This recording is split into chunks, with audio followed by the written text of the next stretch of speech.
Welcome to Actualize. Here I'm going to host today and talk today. This is Dr. Casper. I'd like to welcome all of you. Today we talk about the question of branding. Of course, shout out to the co-host, Madam Glory, who cannot join us today. Miss you. I can't wait for you to get back on the set. And so let's get to it. Actualize. I'm just gonna read out the questions I was sent. I've not reviewed the questions, and I will give you the best take that I can take. So as I said, I've been sent questions on branding. And so question number one, what is the difference between a brand and a logo?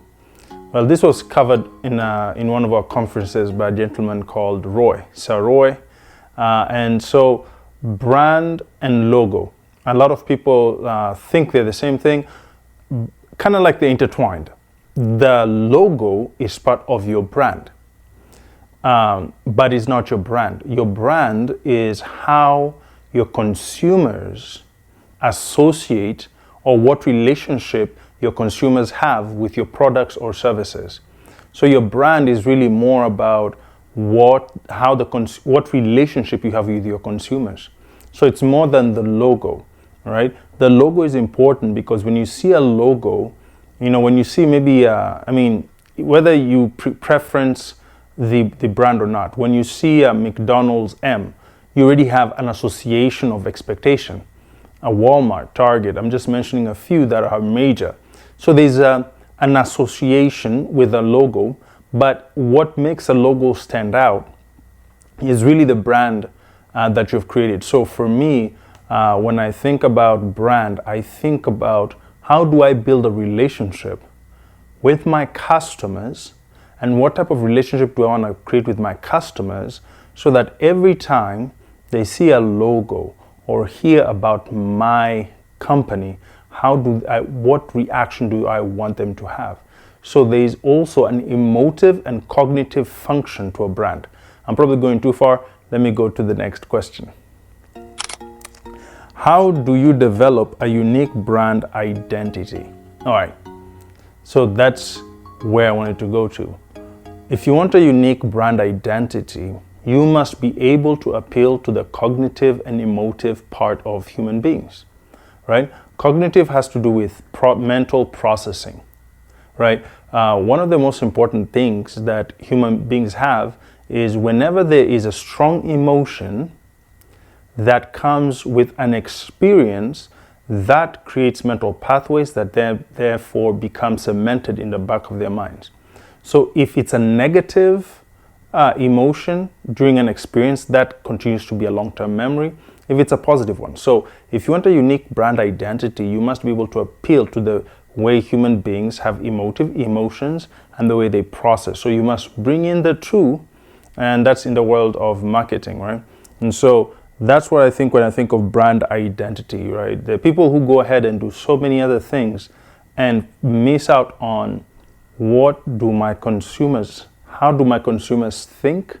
How do I want my consumers to relate to my product? And that's really what I believe creates strong brand identities. All right. Number 3, what role does storytelling play in building a strong brand? All right. Again, building on everything that we've talked about, storytelling. It doesn't matter which part of the world you're in. I don't necessarily always say I'm the best storyteller. But when you're thinking about how we relate to movies, how we relate to television, how we relate to a song that we heard, many times it is the story within those media that draw us in, right? The way you can talk about a movie.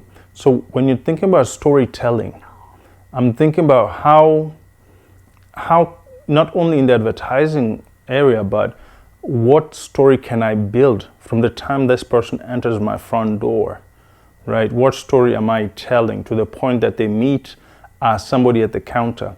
What story am I telling to the point that they're waiting for their product to come? All of this is part of storytelling, right? So storytelling beyond just this is who we are. A lot of people do that these days. They say they pull people in by saying, hey, you know, this is our backstory, this is my family and all that stuff. And it's been powerful, but it's lost a little bit of its effect because everybody knows that you're trying to sell something. This is why you're introducing. So a lot of people have done that. You know, they give a long story about who they are, and that's good because people associate and they love brands with stories. So that's a strong part, although now it's kind of like overused. But I want you to go beyond just let me give you the story of us and me and I. Two, let's create a story in the relationship and in the process by which my consumers consume my goods and services. And I think that's two ways in which you can create storytelling.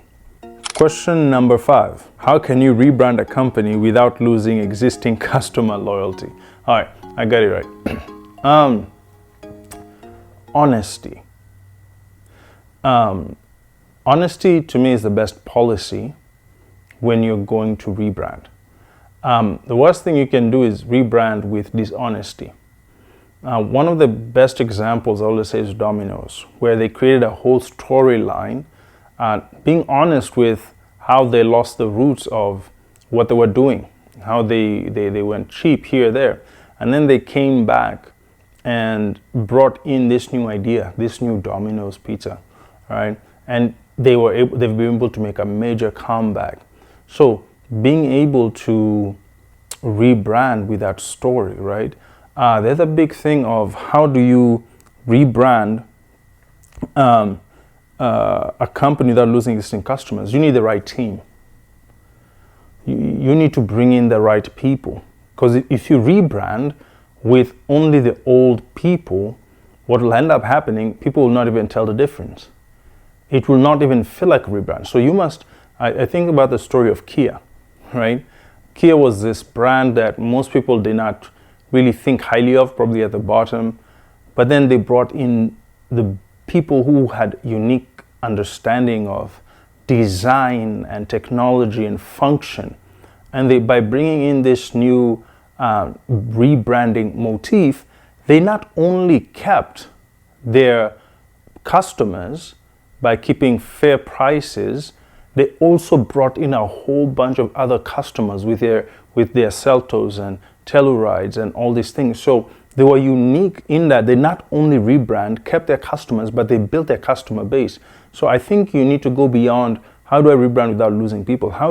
What's the point of rebranding if it's just to maintain the status quo? You rebrand to go after. So you need to have honesty so people can come into your new, right, and explain why you're doing that. And then you need to bring in people from outside because that's what's going to cause the shift that makes people want to join your brand.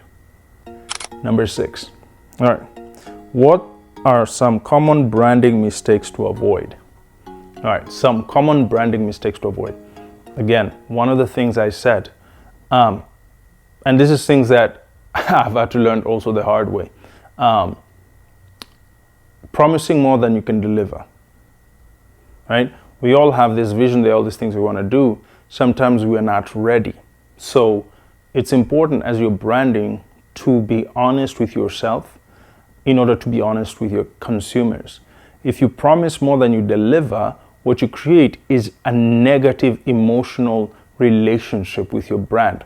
And what happens is people will stop trusting your brand, and it's going to be very difficult, very costly to get people back. So number 1, promising more than you can deliver. Not being honest with yourself about your capacity and what you can deliver. And number 3, not having the right people, right?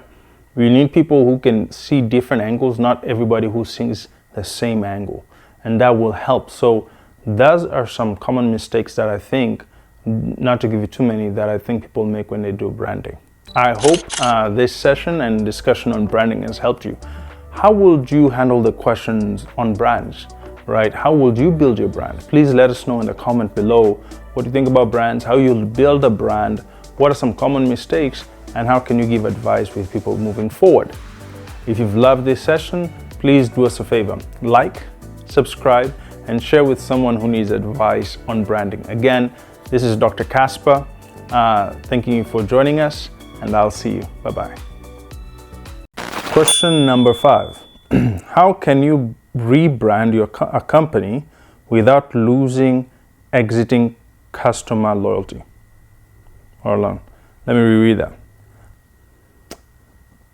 So, all right. Finally. Welcome to Actualize Talks, your destination for purpose discovery, setting vision goals, and fostering leadership growth. I'm joined in studio by Dr. Casper. Dr. Casper. Joining me now in the studio, we have Dr. Casper.